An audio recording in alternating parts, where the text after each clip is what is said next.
What's up everyone, welcome to Ben's Car Reviews. I'm Ben and today we'll be dissecting the 2025 Toyota Prius. Let's get right into it with the chart. Pretty simple chart here from Toyota for this 2025 Prius. Only 4 trims to choose from. It's going to be that LE, just over 28,000, and rounding out at that limited at a little over 35,000. So this Prius is definitely creeping up there when it comes to MSRP. I definitely would have guessed that that top trim would have been closer to 30 and not 35. So a little bit of a bummer to see that. Engine option, what are you working with? One and only 2-liter 4-cylinder hybrid setup, giving you 194 horsepower. If you get the all-wheel drive, you are going to benefit from a whopping 2 more horsepower at 196. Paired with an ECVT, front-wheel drive is standard across the board. Any of these can get all-wheel drive though, which is great to see. Now look at an MPGs. This is stellar here. Up to 57 city, 56 highway is the best you can get. And presumably the worst, you're still above 50. Real quick guys, here at Ben's Car Reviews, there's no fluff, we keep it under 10 minutes. If that's something that's intriguing to you and you like this content as you watch, please like and subscribe. I'll keep growing the channel. Let's keep going. I'm sure we're all familiar with the term glow up, since we're in 2025 now. We don't typically use it for cars, but when it comes to this new look Prius, it's the only way I see fit to describe it. I think the pictures have a way of making it actually look much cooler than it actually is, but nonetheless, it is worlds better than any Prius we've seen before. Is now the time to buy one? Let's see if you get enough features for the money. The light feature designs are significantly improved, much more aggressive. They are powered by standard bi-LED projector low and high beam headlights. You'll also be getting standard LED taillights and LED daytime running lights. Auto high beams are standard. The theme of the Nightshade will lead darker features, as can be guessed. You'll find some in the form of blacked out badging, black door handles, and black bumper trim. Up front, active grille shutters will be standard. The bottom of the front area has a nice sharp intake. I like the look of it. I think it kind of completes the whole front end. Unique, doesn't quite look like anything else. The side profile on these two is much sleeker and simply looks like just a more flowing unit. I like how almost flat it is all the way to the back. It just looks sharp. Across the board will be heated power outside mirrors with a folding feature. Rain sensing wipers will be standard on all but the LE. I'm still curious if anybody's experienced those, how well they actually work. Drop that in the comments. The Limited will get you a fixed glass roof, which I love that look. It's an option on the others, except for the base LE. Other than the Nightshade, you'll have body colored door handles standard. As far as what's rolling these down the road, the LE will have 17-inch alloy wheels with wheel covers. The XLE and Limited will have 19-inch alloys. The Nightshade will sport some 19-inch alloys as well, but with a black finish. Could have guessed that one. As far as tires go, they're all going to be 195 on the width, so pretty skinny. Sidewalls will either be 50 or 60 series. A tire repair kit will be standard. Definitely disappointing that hybrids ditch the spare nowadays. Toyota is delivering some nice color options on these, and although I'm not usually a fan of yellow on vehicles, this particular shade, especially with the black wheels, is really working and eye-catching in a good way. The Limited will have a power liftback standard, which definitely comes in handy. There are very few packages and options available, but worth checking out if you're optioning new. The powertrain warranty on these is a 5-year, 60,000 mile, and another key one you'll be getting is a 120-month, 150,000 mile hybrid battery warranty, which is great to see and I think reassuring for those who might be on the fence about buying a hybrid.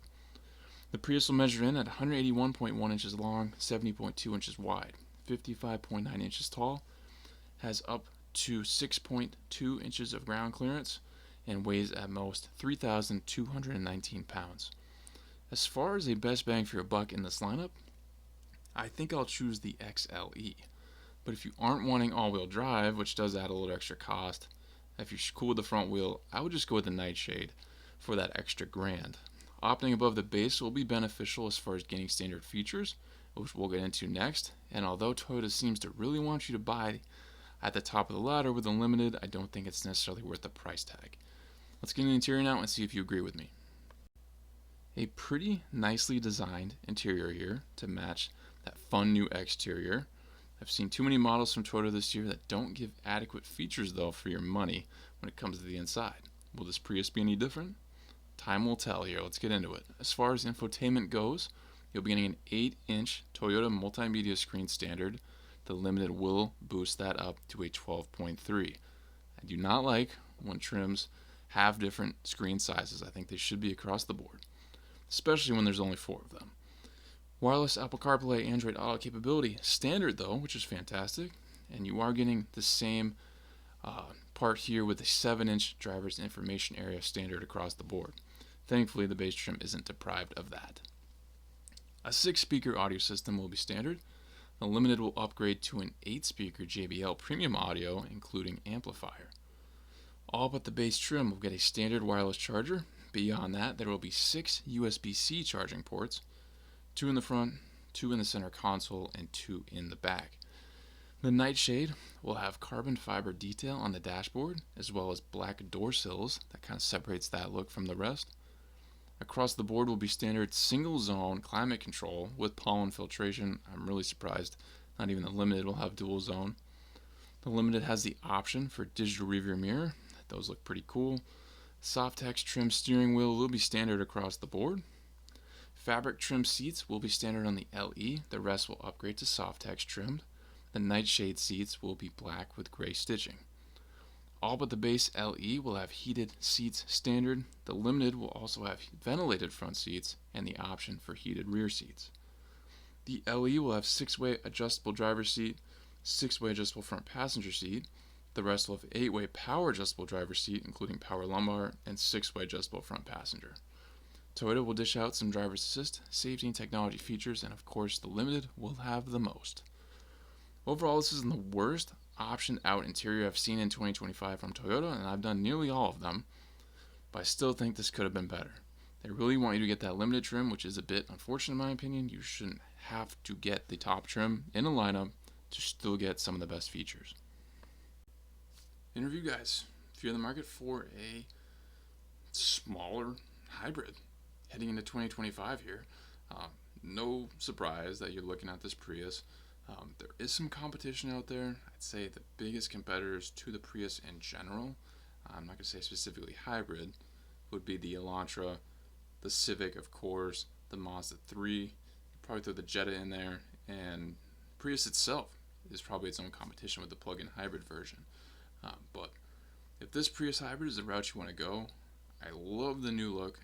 I'd be much more motivated to buy a Prius now just because of this new look, let alone the features. Still obviously see Priuses everywhere. This new generation I have not seen as many of as I would have thought at this point. But when I do see them, I think they look incredibly sharp. I'm surprised more people haven't bought them yet, but I have a feeling it's because those prices have crept up. I mean, $35,000 for a top trim Prius when you're not getting much power, you're not even getting all-wheel drive standard. Yes, the MPGs are phenomenal, but what are you really paying for with $35,000? I don't quite see the need for it to be that expensive, and maybe that's why not as many of these are on the road. But if this is the route you want to go, I think you will benefit from spending that money. Not as much as you should, unfortunately, and compare charts at the end of this video to the videos I'll attach for some of the competitors. But if that's the route you want to go, Toyota, obviously the Prius, have a long history, hopefully a great vehicle for a long time. Hopefully this video will lay things out and clear for you guys. Thank you for watching this Benz car review. Please subscribe if not already. If you have any idea for a future review, drop in the comments. I'll see what I can do. If you'd like to become a member of the channel, I have that option. Check that out. Join if you'd like. I'll catch you on the next Benz car review.